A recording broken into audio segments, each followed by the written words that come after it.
नमस्कार, मैं हूं सुधीर चौधरी और आप देख रहे हैं डिकोड विद सुधीर। आइए जानते हैं देश दुनिया की तमाम बड़ी खबरों को सिर्फ 5 मिनट में। लेकिन इससे पहले आप कहां से न्यूज़ देख रहे हैं हमें कमेंट में बताना बिल्कुल ना भूले, और आपने इस वीडियो को लाइक नहीं किया है तो लाइक कर दें और चैनल को सब्सक्राइब कर लें। उत्तराखंड में भारी बारिश जारी है, जिससे जनजीवन अस्त व्यस्त हो गया है। देहरादून में 74 साल का रिकॉर्ड टूट गया। हरिद्वार, नैनीताल और ऊधम सिंह नगर के लिए रेड अलर्ट जारी किया गया है। भूस्खलन के कारण केदारनाथ और यमुनोत्री यात्रा स्थगित कर दी गई है। बद्रीनाथ हाईवे भी अवरुद्ध है। मौसम विभाग ने अगले 3 दिनों तक सतर्क रहने की चेतावनी दी है। नोएडा प्राधिकरण ने बिल्डरों पर बकाया वसूली के लिए दबाव बढ़ा दिया है। अमिताभ कांत रिपोर्ट के तहत लाभ उठाने वाले 35 बिल्डरों ने दूसरी किस्त जमा नहीं की, जिससे 21,034 फ्लैटों की रजिस्ट्री अटकी है। प्राधिकरण जल्द ही इन बिल्डरों को नोटिस जारी करेगा ताकि बकाया राशि जमा कराई जा सके और फ्लैटों की रजिस्ट्री शुरू हो सके। गोपालगंज के दियारा क्षेत्र में गंडक नदी के कारण बाढ़ से होने वाले नुकसान को कम करने के लिए सब्जी की खेती को बढ़ावा दिया जा रहा है। दियारा विकास योजना के तहत 32 पंचायतों में 350 हेक्टेयर भूमि पर लता वाली सब्जियां, भिंडी, लौकी और करेला जैसी फसलें उगाई जाएंगी। किसानों को उन्नत बीज और सिंचाई के लिए सब्सिडी भी दी जाएगी ताकि वे खुशहाल जीवन जी सकें। डोनाल्ड ट्रंप ने वॉशिंगटन डीसी में सार्वजनिक सुरक्षा आपातकाल की घोषणा की है और 800 नेशनल गार्ड सैनिक तैनात किए हैं। वॉशिंगटन डीसी अमेरिकी सत्ता और न्यायपालिका का केंद्र है, लेकिन वहां अपराध बढ़ रहा है। संसद के हाथ में वॉशिंगटन डीसी की कमान है और कई लोग इसे अमेरिका का 51वां राज्य बनाने की मांग कर रहे हैं। नोएडा ट्रैफिक पुलिस ने ऑटो चालकों की मनमानी पर लगाम कसते हुए 40,000 से ज्यादा वाहनों को सीज किया है। यात्रियों की सुरक्षा को ध्यान में रखते हुए 14,000 से ज्यादा ऑटो जब्त किए गए। नाबालिगों द्वारा ऑटो चलाने की समस्या को रोकने के लिए जागरूकता अभियान भी चलाए जा रहे हैं। पुलिस का उद्देश्य सड़क दुर्घटनाओं को कम करना और यातायात नियमों का पालन सुनिश्चित करना है।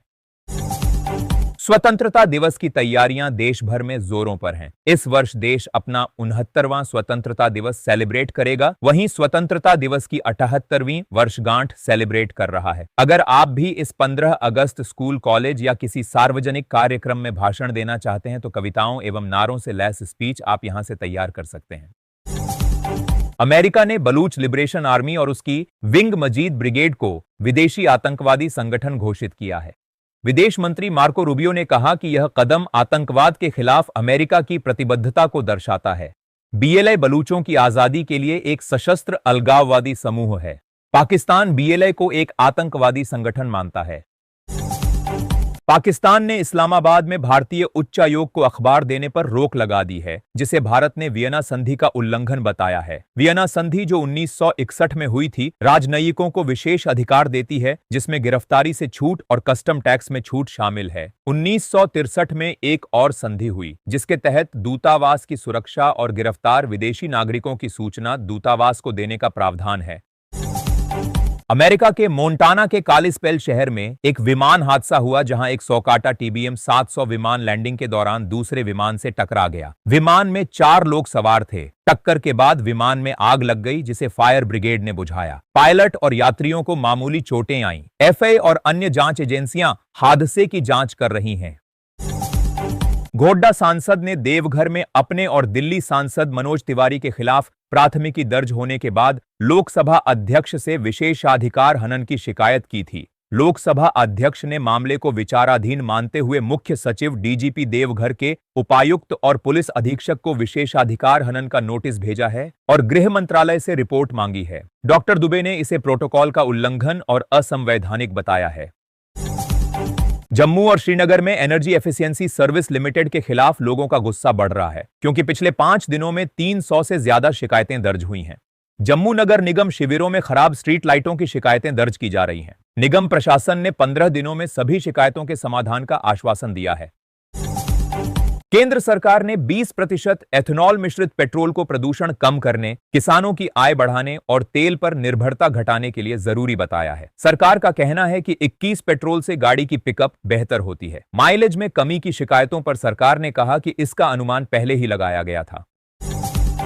भारत ने पाकिस्तान से आ रहे माल को रोकने के लिए ऑपरेशन डीप मैनिफेस्ट शुरू किया है। राजस्व खुफिया निदेशालय ने इस ऑपरेशन के तहत 12,04,000 रुपए मूल्य का पाकिस्तानी सामान जब्त किया है, जो यूएई के रास्ते भारत लाया जा रहा था। वित्त राज्य मंत्री पंकज चौधरी ने संसद में बताया कि जुलाई 2025 तक इस ऑपरेशन में 5 मामले दर्ज हुए हैं।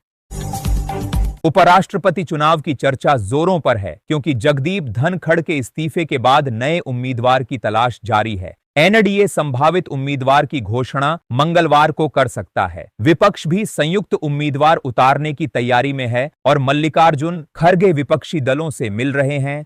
उपराष्ट्रपति पद के लिए चुनाव 9 अगस्त को होगा। पाकिस्तान सिंधु जल संधि को बहाल करने के लिए भारत से गिड़गिड़ा रहा है। इस्लामाबाद ने भारत से इस संधि को तुरंत शुरू करने की अपील की है, जिसे भारत ने पहलगाम हमले के बाद रोक दिया था। पाकिस्तान कोर्ट ऑफ आर्बिट्रेशन के फैसले का स्वागत करता है। पाकिस्तानी विदेश मंत्रालय ने भारत से संधि संबंधी जिम्मेदारियों को पूरा करने का आग्रह किया है। पूर्व राष्ट्रपति रामनाथ कोविंद ने महाराजपुर के ड्योढ़ी घाट स्थित धम्म कल्याण केंद्र का दौरा किया। उन्होंने विपश्यना साधना की और केंद्र के शिविरों की जानकारी ली। कोविंद ने कहा कि ध्यान केंद्र जीवन का मर्म सिखा रहा है। ट्रस्टी अशोक साहू ने बताया कि केंद्र में म्यांमार की कला है और गोल्डन स्तूप आध्यात्मिक ऊर्जा देता है। उन्होंने पहले भी 2014 में यहां साधना की थी। स्वतंत्रता दिवस को देखते हुए दिल्ली के रेलवे स्टेशनों पर सुरक्षा बढ़ा दी गई है। 12 से 15 अगस्त तक पार्सल सेवा बंद रहेगी। नई दिल्ली, पुरानी दिल्ली, हजरत निजामुद्दीन आनंद विहार टर्मिनल और दिल्ली सराय रोहिल्ला स्टेशनों पर पार्सल की बुकिंग और डिलीवरी नहीं होगी। सुरक्षा के मद्देनजर आरपीएफ के जवान तैनात किए गए हैं और सीसीटीवी से निगरानी की जा रही है। वैशाली में स्थित बुद्ध सम्यक दर्शन संग्रहालय सह स्मृति स्तूप न केवल अपनी भव्यता और अद्वितीय कला के लिए प्रसिद्ध है, बल्कि यहां संरक्षित भगवान बुद्ध की अस्थियां इसे और भी विशेष बनाती हैं। स्तूप के प्रथम तल पर स्थापित इन पवित्र अवशेषों को अत्याधुनिक सुरक्षा व्यवस्था के तहत बुलेट प्रूफ कांच में रखा गया है, ताकि इनका संरक्षण लंबे समय तक हो सके।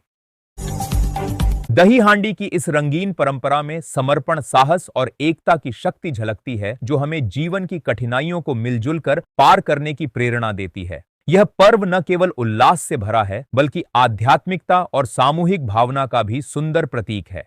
चलिए जानते हैं इस पर्व से जुड़ी कुछ खास बातें।